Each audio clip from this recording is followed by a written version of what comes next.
ආයිබෝන් යාළුවනේ. ඉතින් ඔන්න අදත් මම තවත් වටින ටිප් එකක් ඔයාලට අරගෙන ආවා. හරි. මේකදී අපි කතා කරන්නේ ඔයාලගේ කම්පියුටර් එකේ තියෙන වටිනම දේ. ඒ කියන්නේ ඔයාලගේ data ආරක්ෂා කරගන්න සහ ආරක්ෂා කරගන්න පුළුවන් ක්‍රමයක් ගැන කතා කරන්න. හරි. ඔයාලා කම්පියුටරේ වැඩ කරද්දී ඔයාලගේ කම්පියුටරේ ටිකක් ස්ලෝ වගේ තේරෙනවද?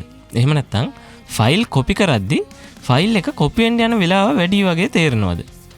මේකට වෙන්න පුළුවන් ප්‍රධානම හේතුව තමයි ඔයාලගේ hard drive එක එහෙම නැත්නම් SSD drive එක corrupt වෙන්න පටන් අරගෙන වෙන්න පුළුවන්.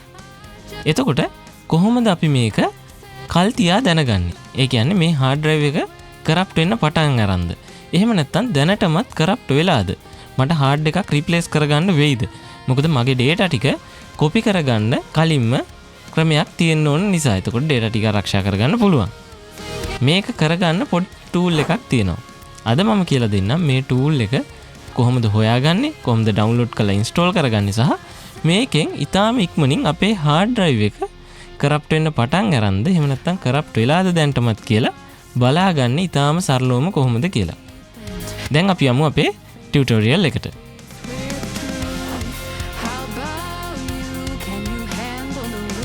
ඔන්න මම දැන් කම්පියුටරේට ආවා. මේකෙදි මුලින්ම ඔයාලා වෙබ් browser එකක් ඕපන් කරන්න. මෙතනදි මම Edge browser එක ඕපන් කරනවා. හේතුව Edge browser එක හැම කම්පියුටර් එකම install ලා තියෙන නිසා. ඒකෙදි ඔයාලා මුලින්ම යන්න google.com එකට ගිහිලා search කරන්න. මෙන්න මේක තමයි software එකේ නම Crystal Disk Info. මම screen එකෙත් ඔන්න පෙන්නනවා Crystal Disk Info. මේක search කරන්න. එතකොට ඔයාලට මෙන්න මේ වගේ වෙබ්සයිට් එකක් මුලින්ම ලින්ක් එකක් පෙන්නනවා Crystal Dev World කියලා. මේක crystalmark.info කියන සයිට් එකේ තමයි තියෙන්නේ. මේ ලින්ක් එක ක්ලික් කරන්න. ක්ලික් කරපුවහම මෙන්න මේ වගේ quick download dev support කියලා පෙන්නනවා. මෙතනදී ඔයාලා ගන්න ඕනේ standard edition කියන එක. දැන් ඔයාලට බලද්දි මෙතන පෙන්නනවා AOI edition, ඊට පස්සේ standard edition වගේම තවත් editions කීපයක් පෙන්නනවා. මෙතන වෙනස තියෙන්නේ මෙන්න මේ image එකේ විතරයි. ඒ කියන්නේ මෙතන දාලා තියෙන image එකේ වෙනසක් තියෙන්නේ. අපි standard edition එක download කරගමු. ඒකට මෙන්න මේ download button එක press කරන්න. press කරපුවම වලට පෙන්නනවා මෙන්න standard edition කියලා. එතන අපිට පෙන්නනවා install එකක්, zip file එකක් වගේම source code තියෙන files. මෙතනදී ඔයාලාට install එක ගත්තොත් කෙලින්ම කම්පියුටර් එකට එක කම්පියුටර් එකට install කරන්න ඕනේ. ආයෙත් කම්පියුටර් එකට තව පාරක් install කරන්න ඕනේ. එහෙම නැත්තම් තියෙන සරලම ක්‍රමය තමයි zip file එකක් download කරන එක. එතකොට මේක portable version එකක්. ඔයාලා මේ zip එක pen drive එකකට වගේ, ඒ කියන්නේ USB drive එකකට extract කරගත්තොත් ඔයාලට පුළුවන් මේක ඕනම කම්පියුටර් එකට ගිහිල්ලා open කරගන්න. ඒ නිසා මම මෙතනදී ඔයාලට මේ zip file එක අරගෙන කොහොමද වැඩේ කරන්නේ කියලා දෙන්න. මෙතනදී මෙන්න මේ zip කියන බටන් එක උඩ ක්ලික් කරන්න. ක්ලික් කරපුවහම එයා මෙන්න මෙතන පෙන්නනවා download will start කියලා countdown එකක්. මේක automatically හැමදේම වෙනවා. ඔයාලට මුකුත් කරන්න දෙයක් නැහැ. එයා automatically redirect වෙනවා මෙන්න source forge site එකට. මෙතනත් ඔයාලට පේනවා countdown එකක් automatically open වෙලා දැන් download වෙන්න ඔන්න පටන් ගන්නවා. ඔයාලට පේනවා 8.1 megabyte පොඩි ෆයිල් එකක් තියෙන්නේ. හරි. මම දැන් මෙන්න web browser එක close කරනවා.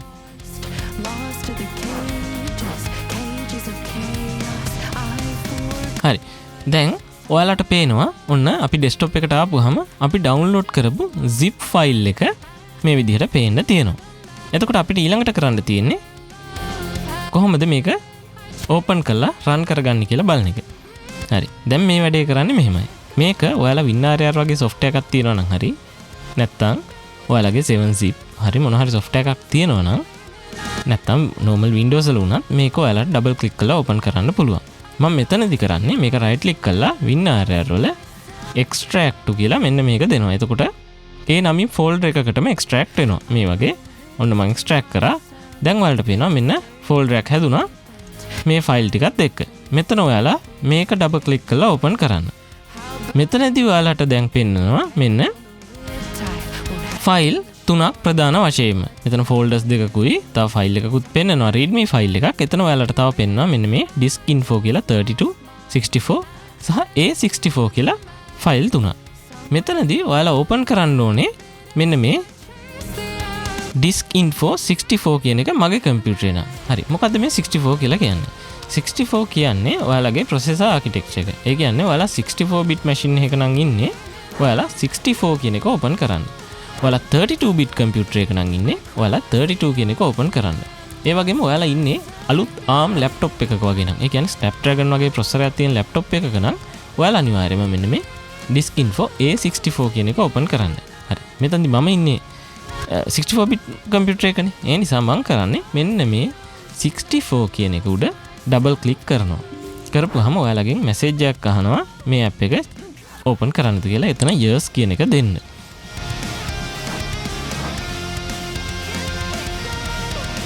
එතකොට මෙන්න මේ විදිහට ඔයාලට මේ app එක ඕපන් වෙනවා. හරි. දැන් මොනවද මේකේ පෙන්වන්නේ කියලා බලමු. මුලින්ම ඔයාලට පෙන්වනවා මෙතන මෙන්න මේ උඩ බාර් එකේ ඔයාලගේ කනෙක්ට් කරලා තියෙන drive සහ ඒකේ health එක. එතකොට roughly බලා ගන්න පුළුවන් temperature එක, health එක සහ drive letter එක assign කරලා තියෙනවා.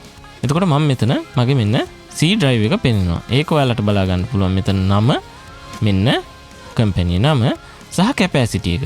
මෙන්න capacity එක drive එකේ. එතකොට මෙතන ඔයාලට බලා ගන්න පුළුවන් මෙන්න මේ interface කියන තැන NVM Express. ඒ කියන්නේ මේක NVMe drive එකක්.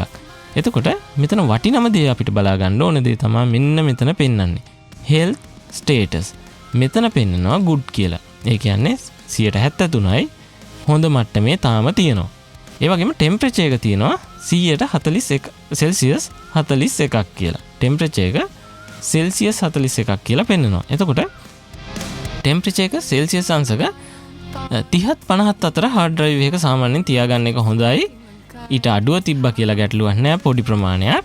විශේෂයෙන්ම mechanical drives වලට මේක ගොඩක්ම බලපානවා. ඒ කියන්නේ SSD වලට බලපාන්නේ නැහැ කියන එක නෙමෙයි. temperature එක ඕනකට වඩා වැඩි වුණොත් හරි ඕනකට වඩා අඩු වුණොත් ඒකෙන් effect එකක් තියෙනවා drive එක performance වලට. එතකොට මෙතන 100 Celsius 41ක් කියලා පෙන්නනවා.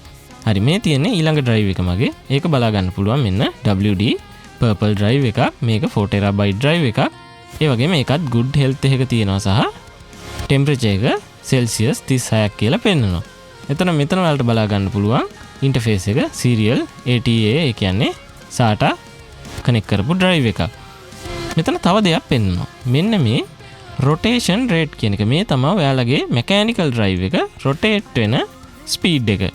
එතකොට මේකේ සමහරලාට ඔයාලට පෙන්නයි 5200, 5400 සහ 7200 කියන drives. එතකොට 7200 සාමාන්‍යයෙන් transfer speeds වැඩි. ඒ වගේම ඔයාලට තව දෙයක් පෙන්නනවා මෙතන power on count කියලා. මේ තමයි කී වතාවක් මේ drive එක on off කරාද කියන එක බලා ගන්න දේ සහ මෙතන පෙන්නනවා power on hours. එතකොට මේ drive එක කොච්චර වෙලාවක් මොනතරම් කාලයක් power on කරලා තිබුණද කියන දේ. දැන් මෙතන පෙන්නනවා 2 years 14 days කියලා පෙන්නනවා. එතකොට ඊළඟ drive එකත් අපි බැලුවොත් මේක external drive එකක්. ඒකත් WD drive එකක් 4 terabyte. එතකොට ඒකේ ඔන්න විස්තරත් අර විදිහටම පෙන්නනවා. එකත් 5400යි. එතකොට power on count මේකේ USB සහ මෙතන වටිනම දේ තමයි අපිට බලන health එක සහ temperature එක.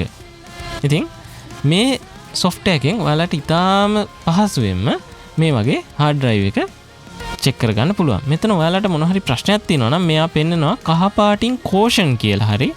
එහෙම නැත්නම් රතු පාටින් පෙන්නනවා drive එක හොඳටම නරක වෙලා ඔයාලා දැම්මම replace කරගන්න drive එක කියන දේ. ඔයාලා caution කියන එක දැක්කොත් ඔයාලට තාම කාලය තියෙනවා පොඩි වෙලාවක්. ඔයාලා කරන්න ඕනේ data ටික තව hard drive එකකට backup කරන එක. එක්ක external drive එකකට එහෙම නැත්නම් වෙනම internal drive එකක් අරගෙන data ටික backup කරලා ඒ විදිහට තියාගන්න. එතකොට data දිගටම ආරක්ෂිතව තියාගන්න පුළුවන්. හරි. දැන් මම හිතනවා මේ software එකේ පාවිච්චි කරන හැටි ඉගෙන ගත්ත එකෙන් ඔයාලට උපකාරයක් වෙයි කියලා. මේක ඇතුලේ තව දේවල් තියෙනවා. ඔයාලට bad sectors බලා ගන්න ඒ වගේ දේවලුත් තියෙනවා. ඉතින් ඒ දේවල් ටිකක් advance මම මෙතනදී ඒවට යන්නේ නැහැ. ඔයාලා කැමති නම් ඒ දේවල් ගැනත් කතා කරන්න හෝ advance දේවල් පිළිබඳව ඔයාලට දැනගන්න ඕන නම් කොහොමද check කරගන්නේ hard drive එකක් වගේ අනිවාර්යයෙන්ම මට කියන්න පහලින් comment එකක් දාන්න. මම ඕනම වෙලාවක මම දන්න දෙයකින් ඔයාලට උදව් කරන්න කැමතියි. ඉතින් ඔයාලට තවත් මේ වගේ ටෙක්නිකල් ප්‍රශ්න හරි මොන හරි software ගැන video editing හෝ වේවා 3D animation නැත්නම් 2D animation එතකොට audio production ඕනෑම දෙයක් ගැන ඔයාලට ප්‍රශ්න මොනවද තියෙනවා නම් ඔයාලා අනිවාර්යයෙන්ම කමෙන්ට් එකක් දාන්න. මම අනිවාර්යයෙන්ම ඔයාලට වීඩියෝ එකකින් ඒකට මම දන්න දෙයකින් උදව් කරන්නම් ඕනම වෙලාවක. එතකොට මම හිතනවා අද මේ වීඩියෝ එකත් ඔයාලට ගොඩක් වටින්න ඇති කියලා. ඉතින් මම තවත් ඉස්සරහට වීඩියෝ දිගටම දානවා. අනිවාර්යයෙන්ම ඔයාලා මනූස් ටිප් Facebook page එකට එහෙම නැත්නම් YouTube channel එකට like කරලා subscribe කරලා තියන්න. follow එකක් දාන්න. එතකොට ඔයාලට දිගටම මගෙන් හැම වෙලාවෙම මම දන්න අලුත් දේවල් tips ගැන ඔයාලට වීඩියෝස් හරි අලුත් data හරි මම අනිවාර්යයෙන්ම අරගෙන එනවා. ඒවා බලා ගන්න පුළුවන්. එහෙනම් ආයෙත් හම්බෙමු. දැනට bye.